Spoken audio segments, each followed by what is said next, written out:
Tracy, let's start with 2015. So from the beginning to the end, we're almost at the end. A lot has happened. The landscape's changed. What's been your optics of this year so far? This has been an amazing year for addressable television.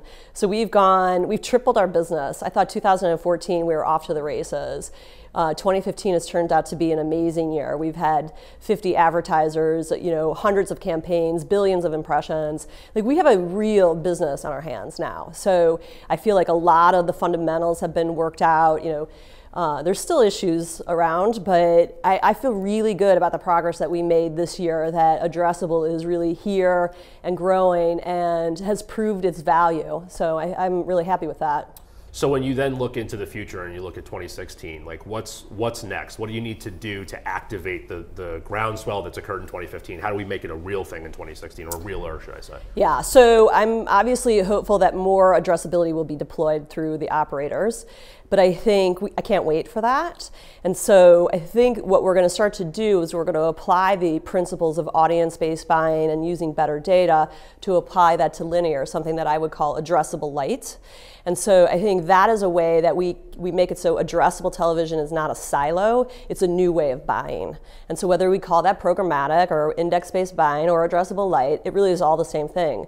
It's using data to buy TV smarter and to create more value for everyone really in the value chain, whether it be the content owner or the distributor or the advertiser or the agency or the data provider. I think there's so much value that is created by ushering in a better data set, getting us off of Nielsen and onto more granular data where we can apply data to it in a privacy-sensitive way and begin to find where the true audiences really live, at the top of the tail, at the bottom of the tail, on every device, wherever it goes.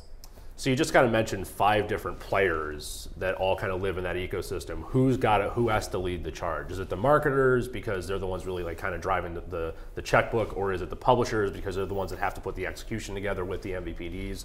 Like, who owns making addressable successful in 2016? Well, it's definitely a group effort, and I would love to see us work tighter together. Even words like buy side, sell side make it feel like it's a fight, right? That I want to change the words of buy side, sell side. So I worry about things like that. I think it's a collaboration. I think agencies have centralized their expertise so that there's some unified voices. I think a lot of the agency leads like myself are starting to say the same thing. So I'm happy with that, as opposed to having multiple people all over the buy side saying different things. I think that will cost us a decade of swirl if we do that. So I love that everyone has kind of stepped up, has good experience when they come to market with a point of view. I think we're saying very similar things. And I'm seeing the same thing happen, on the distribution side, where clearly technology, it starts. So you're seeing DirecTV and Dish and AT&T all working together. Their products are looking more unified than they ever have before. So we'll see, with Comcast coming on with linear, we'll see how if they unify with the satellite players, and so I'm happy with how it's working. I wish it would be a little bit more in partnership, because I think we could get there faster. I'm the one that says free the data. I think the operators are sitting on the data that I would need to do a better job at monetizing their content, and bringing the right advertiser to the right position. So I think I of course want to see more of that.